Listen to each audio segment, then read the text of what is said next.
Coucou les cousins, c'est parti pour une nouvelle aventure. Aujourd'hui, c'est l'aventure d'Emmanuel. Emmanuel était un petit garçon débordant d'énergie. Il ne tenait jamais en place et adorait le sport. Mais plus que tout, il aimait le judo. Depuis qu'il avait enfilé son premier kimono, tout petit, il ne voulait plus jamais arrêter. À chaque séance, il apprenait des mouvements nouveaux et s'entraînait avec ses amis du dojo. Les prises, les projections, les roulades. Emmanuel aimait tout ce qui avait attrait au judo et il rêvait de devenir un champion. Tous les jours après l'école, il courait au dojo avec son sac sur l'épaule, prêt à s'entraîner. Il se concentrait beaucoup et voulait toujours s'améliorer. Mais Emmanuel avait aussi beaucoup d'énergie, parfois trop, et cela le rendait impatient. Lors des compétitions, il se précipitait souvent pour essayer de gagner rapidement. C'est qu'il lui valait parfois de perdre des combats qu'il aurait pu remporter s'il avait pris le temps de réfléchir. Un samedi matin, alors que le soleil brillait haut dans le ciel, Emmanuel se réveilla avec une excitation particulière. Ce jour-là, il participait à sa première grande compétition. Il s'était inscrit depuis des mois et n'avait cessé de s'entraîner pour être prêt. Sa maman, Karine, lui avait préparé un bon petit déjeuner pour qu'il ait plein d'énergie. Et son papa, Laurent, l'encourageait avec des conseils sur la concentration.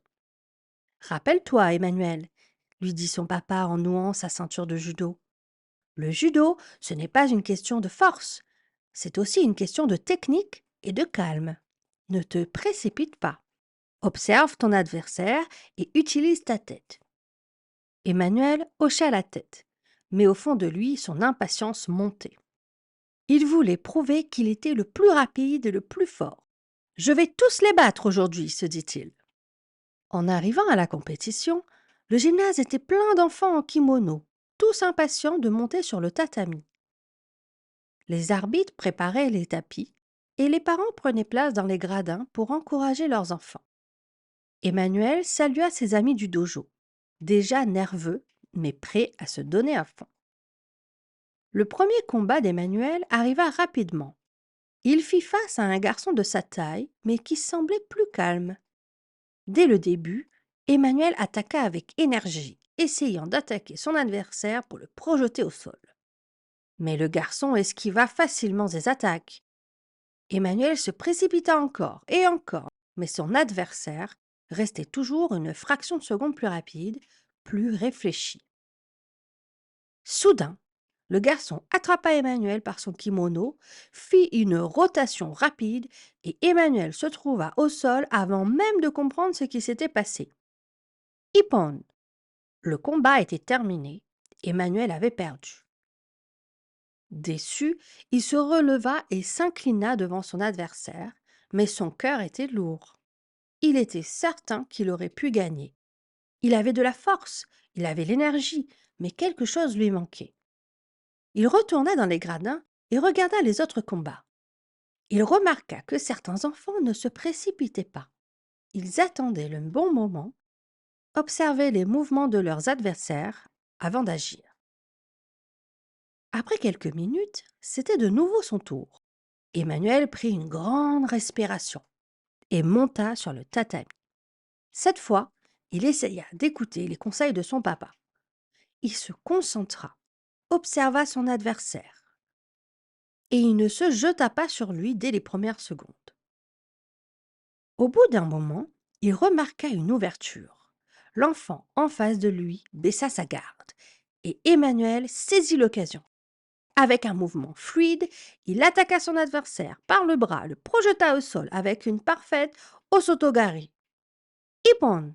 Cette fois, il avait gagné.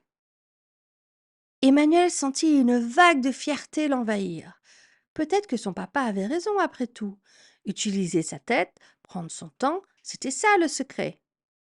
Il retourna s'asseoir, un sourire sur le visage, et se prépara pour le prochain combat. Plus la journée avançait, plus Emmanuel gagnait en confiance. Il gagna encore 2 combats, se qualifiant pour la finale de sa catégorie. Il ne tenait plus en place. « Je peux le faire, je vais gagner !» pensa-t-il. La finale était contre un garçon plus grand que lui, avec une ceinture d'une couleur plus avancée.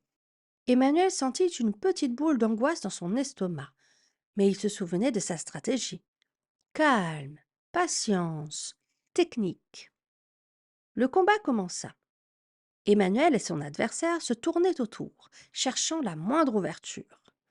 Le garçon tenta de le projeter, mais Emmanuel esquiva habilement.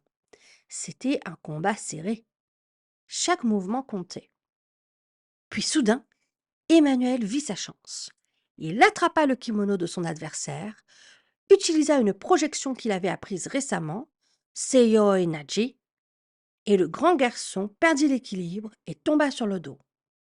Ippon! Emmanuel avait gagné la finale!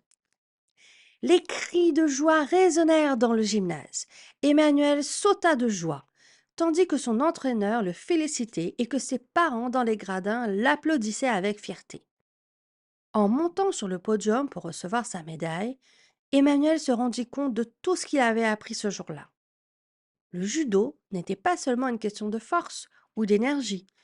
Il avait découvert l'importance de la patience, du calme et de la réflexion. Il avait appris qu'il fallait parfois observer, attendre le bon moment et ne pas se précipiter. Ce jour-là, il n'était pas seulement devenu un meilleur judoka, il avait aussi grandi. Le soir, alors qu'il s'endormait dans son lit, la médaille d'or posée fièrement sur sa table de chevet, Emmanuel repensa à la journée. Il était épuisé, mais tellement heureux.